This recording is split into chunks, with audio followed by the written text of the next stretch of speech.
Good morning. Oh my gosh. So I'm having such an amazing hair day. And it's so hilarious because today I literally am going to be spending my time changing out light switches and outlets in my mother-in-law's house. And my hair is like up for it. Like it said, hey, guess what? Today we're gonna do something really electric. So let me look at my best. I'm telling you, I just think it's hilarious. Like all the little things that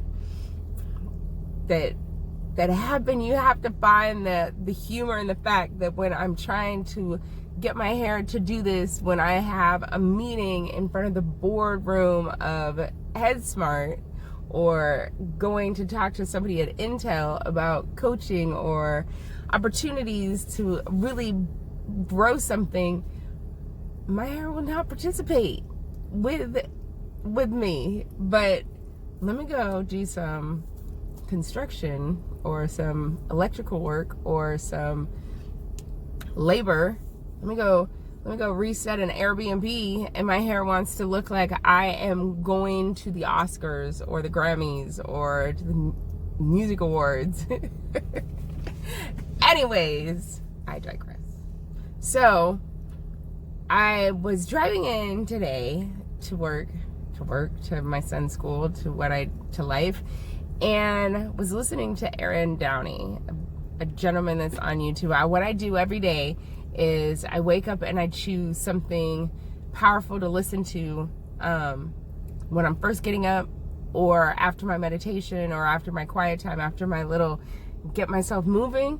But a lot of times I'll go on and I'll just whatever, either the first one or whatever first catches my eye, and I'll play that, and usually the message is right on point. Well, today I got Aaron Downey, and really great message about not chasing love, or let love find you. And I'm like, okay, what's this about?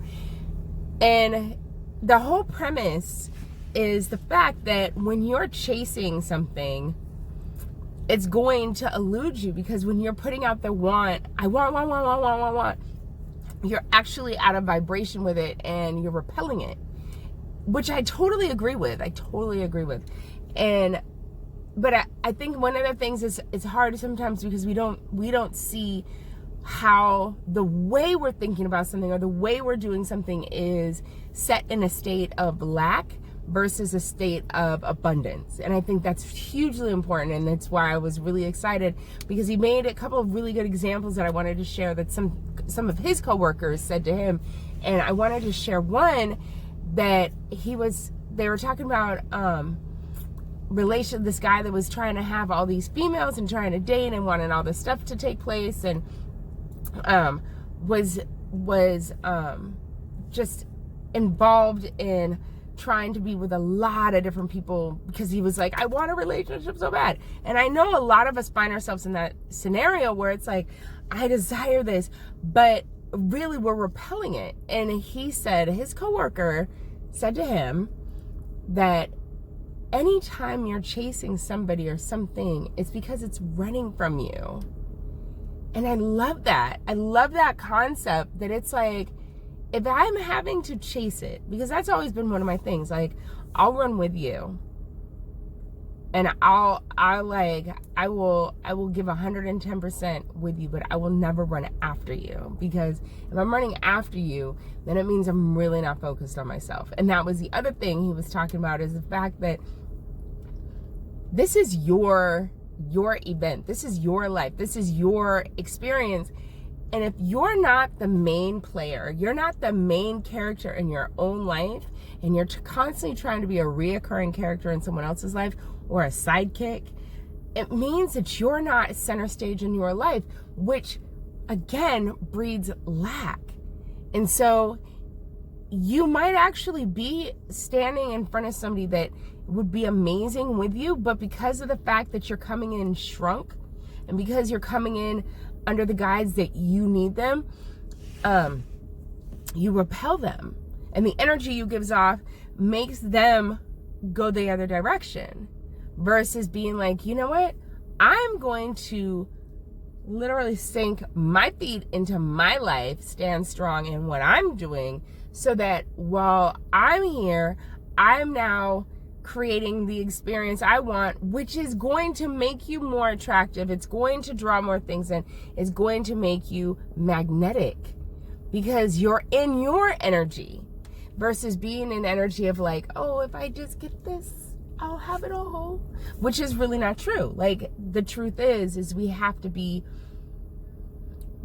center stage in our lives, in our experience, in our goals, in our dreams, in our core, and pumping out that energy, which will bring others in. And so I started thinking about that on a relationship level. That's on point. But on a financial level, on a job level, on anything, when we start to understand, when we get to that place where we're like, oh, please, please, please, please, please, please, please, please, please, please, please, I really, really, really, really, really, really, really, really, really, really, we're in a place of like irritation. Like, I think of The Lion King where Mustafa, and I don't remember mom's name, but they're laying there, and in the background you hear Simba going, Dad. He walks up, Dad, Dad, Dad. And then when the two adults talk, if you listen really closely in the background, he's like, Dad, Dad, Dad, Dad, Dad, Dad, Dad, Dad, Dad, Dad, Dad, Dad, Dad, Dad, Dad, Dad, Dad. And there, Mustafa's like, oh. And mom was like, honey, he's calling you. Your son is beckoning you. And he's like, oh gosh. But think about that. Think about what it's like when somebody is just like calling you nonstop, like, hey, did you get this? Are you gonna get this? Are you gonna do this? Are you gonna do this? Like, they're in a panic mode, and they're worried about something taking place, versus somebody saying, hey, this needs to be handled. Did you handle this? No, you didn't. Okay, I'm gonna go ahead and take care of myself. You take care of you. I'll figure my stuff out because I can't wait for you. So that's it. Versus, when are you gonna do this? When are you, like, the grinding, naggy, oh, please, please, please. So we don't like that in a personal level. Why would we want that from somebody we're trying to be intimate with? Why would we want that from somebody we're trying to do business with? Why would we want that from something important in our life coming at us? We wouldn't want that. We wouldn't want to bond and join with that. We would want it to be more peaceful and flow and energetic and positive and something that we're drawn to. And if you're not drawn to it, then you're not going to experience it. So the whole thing of don't chase, because if you're chasing, it's running from you, is huge. Just like the whole thing that fear cannot get you if you're not running from it. It's the same thing. It's the opposite. Like, because it's one and the same, where when you stand up in your power, in your experience, in your life, and you say, this is what I want, this is who I am, I'm doing this 100%, I'm going for this, this matters, then you win, because of the fact that you are no longer repelling. You're now drawing in. You're now calling forth. You're now the magnet. And you're magnetized, you're electric. And these things are powerful. They are truly powerful. I can't tell you how many times I've experienced letting somebody or something go, and the minute I'm like, what is supposed to be will be, and I'm at peace with this, I get that phone call. Hey, how are you? What's going on? Da, da, da, da, da. Hey, how are you? I'm good. Hey, we want you to come in and do such and such. We want you to do this. We want you to do that. The doors open the minute you stop holding the doorknob, trying to get it to turn, and open up when it's a pull in. Pull into yourself. Focus on yourself. Focus on getting yourself on center stage in your life, doing your powerful things in you and your passion. So today, focus on your passion. Stop chasing something that's running away from you. Start running into you, and get in that mirror and be like, I love you. You're great. Oh my gosh. Look at my hair. Yay. Have a good day. Bye.